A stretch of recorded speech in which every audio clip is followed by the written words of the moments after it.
مرحبا، كيفكن؟ اليوم بهيدا الفيديو أنا رح أخبركن شوي عن ليه أنا عملت هيدا الشانل من سنة. وهلأ في مناسبة حلوة إنه أنا صار لي سنة عاملة هيدا الشانل. يعني أنا من سنة عملت هيدا الشانل، وعشان هيك قررت أعمل هيدا الفيديو، قررت صور هيدا الفيديو ونحكي شوي عن هذا الموضوع.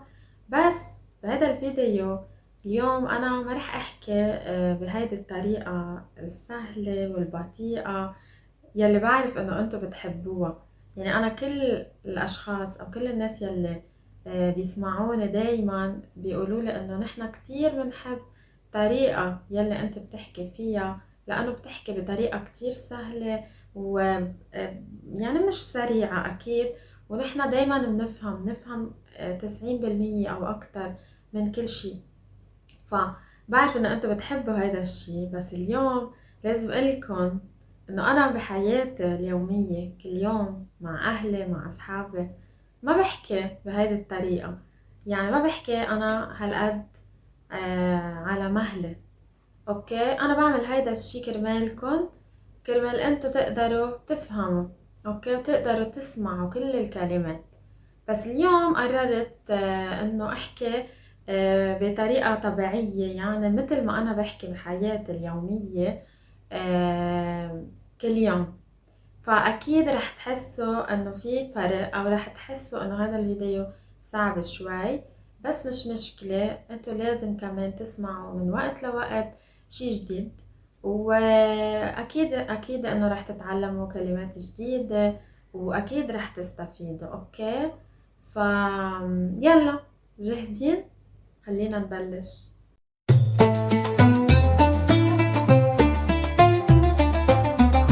من سنة بالضبط، يعني السنة الماضية أو هديك السنة بشهر آب بشهر 8 سنة 2024 عملت أنا يوتيوب تشانل. وقررت أعمل هيدي التشانل لساعد تلاميذي، لأنه أنا من سنتين تقريبا بلشت أتعلم عربي. وكل تلاميذي تقريبا قالوا لي إنه بنحب نسمع شي بهيدي اللهجة، وبدنا نسمع أي شي، وما عم نلاقي، ما عم نلاقي فيديوز، ما عم نلاقي بودكاست.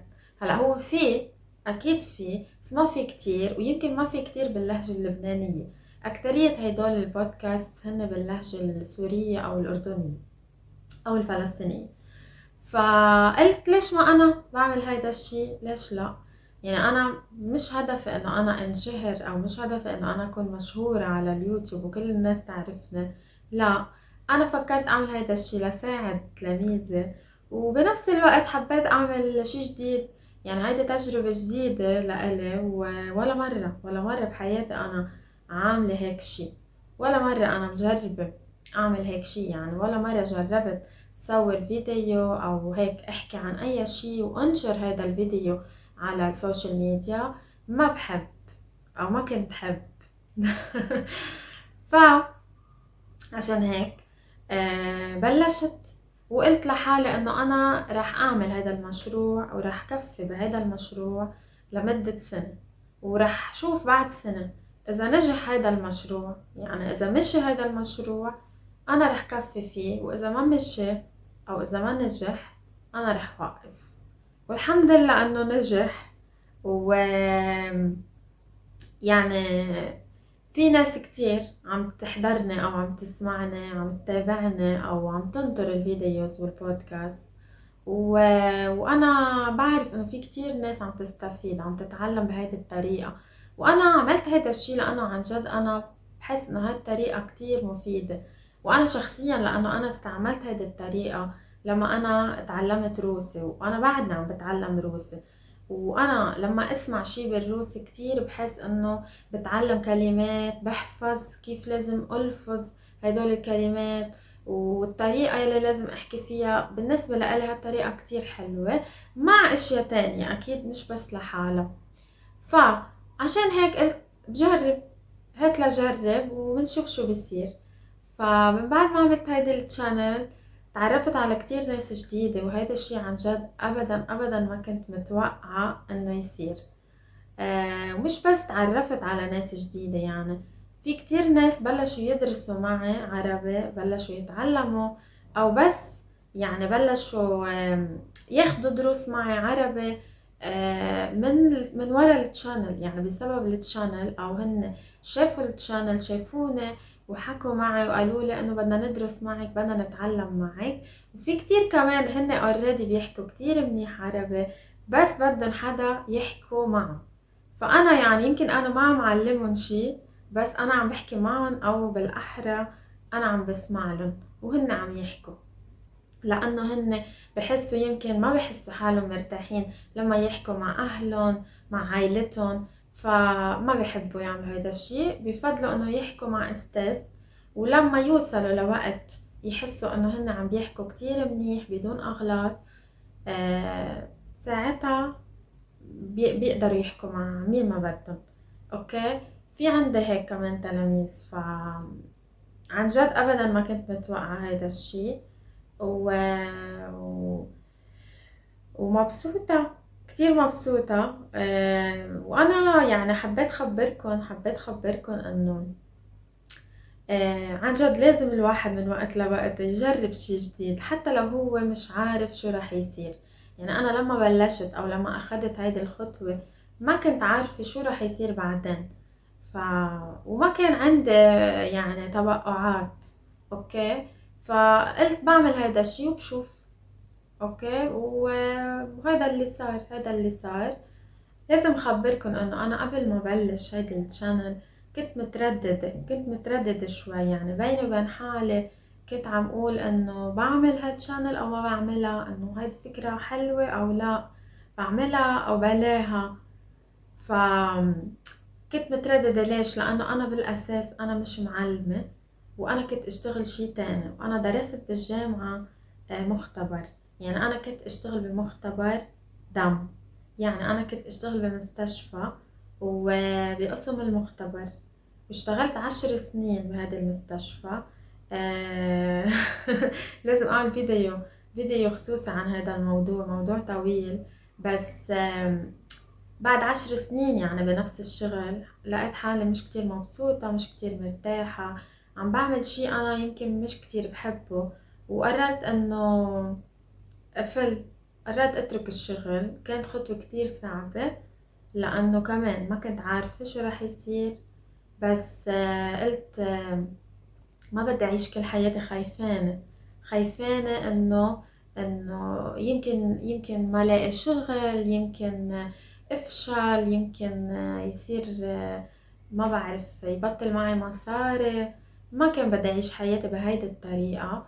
فعشان هيك عن جد الحياة قصيرة، والواحد ما لازم يضيع وقت على شي ما بحبه او على محل هو مش مرتاح فيه.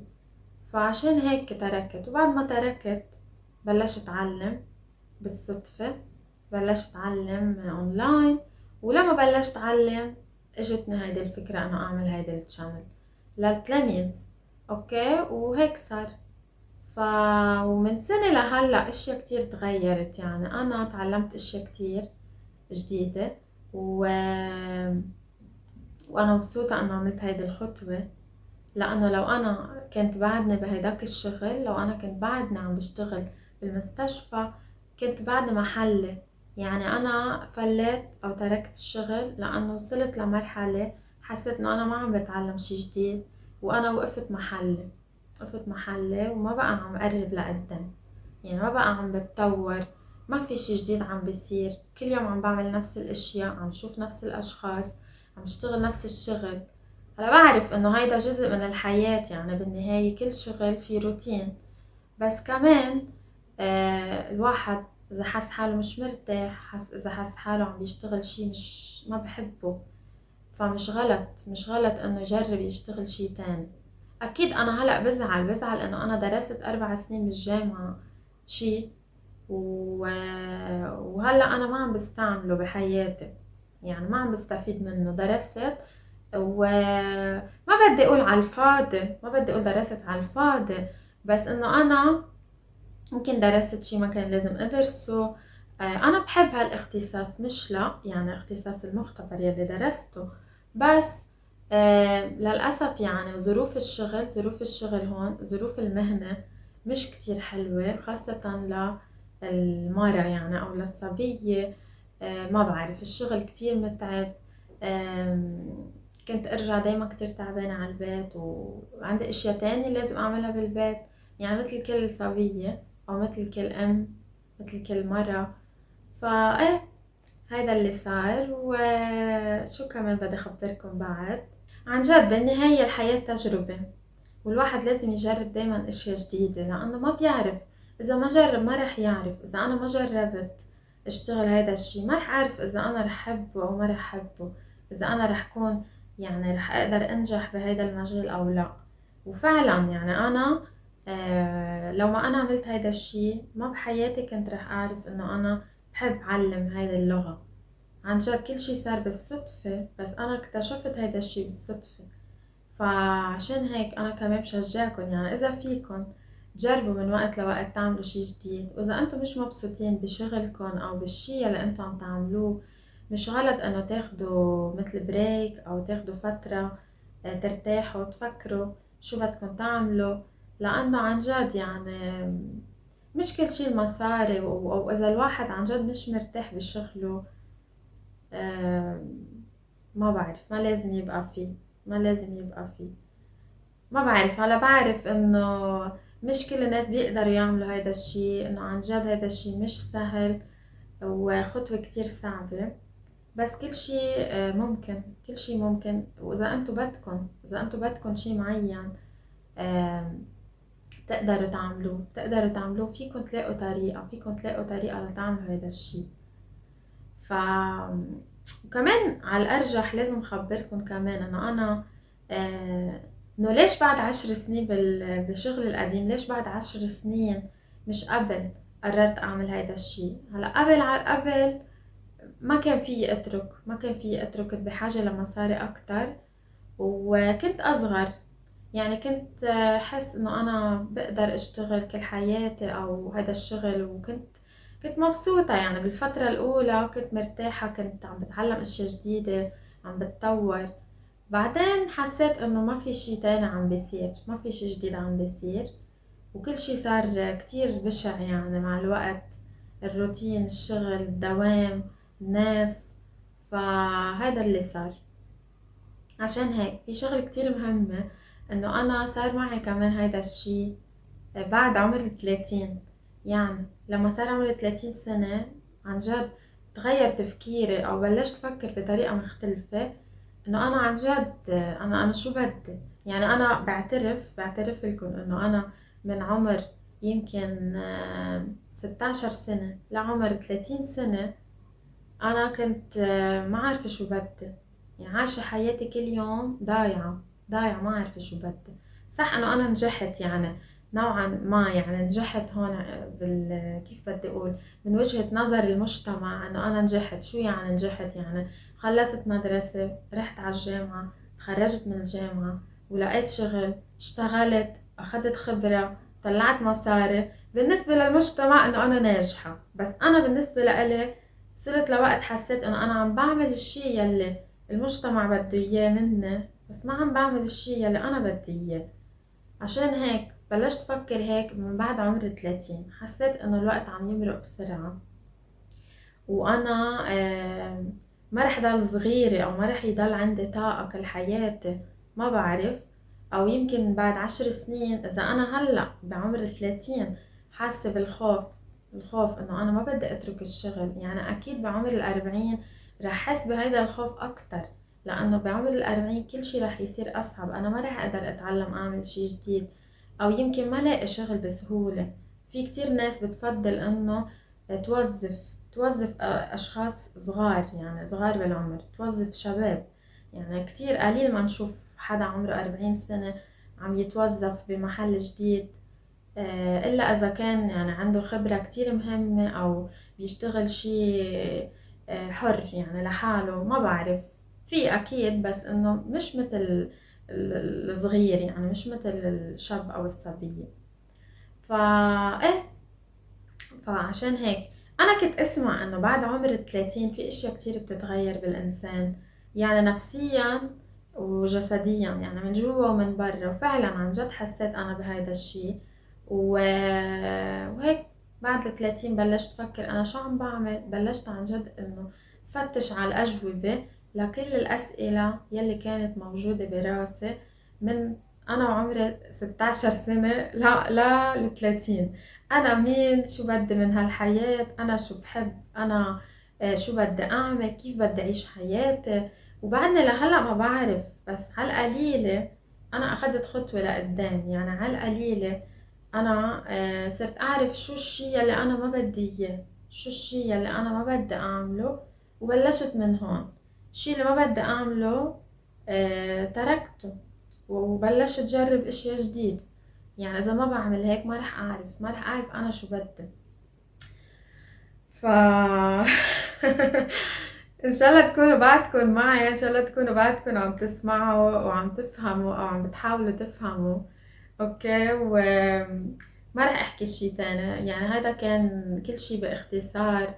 وممكن ارجع فيديو تاني عن نفس الموضوع بس بطريقة اسهل، يعني بنفس الطريقة يلي انا عادة بحكي فيها بالفيديوز. اوكي، بس هذا الفيديو كان صعب، يعني المستوى متقدم. يعني اذا انتو عندكم مستوى منيح باللغة العربية او باللهجة، يعني اللهجة اللبنانية يلي نحنا بنستعملها كل يوم، بتستفيدوا من هذا الفيديو. اوكي، حتى لو انتو عندكم مستوى يعني متوسط، اوكي، كمان رح تستفيدوا انا اكيد.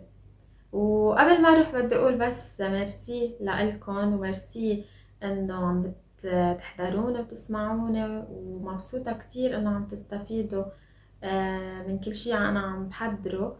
واكيد اكيد لازم اقول ميرسي للاشخاص اللي عم يدعموني على باتريون، وميرسي لتلاميذي. وبس اتمنى نهاركم يكون حلو، وانا بشوفكم بفيديو جديد. مع السلامة.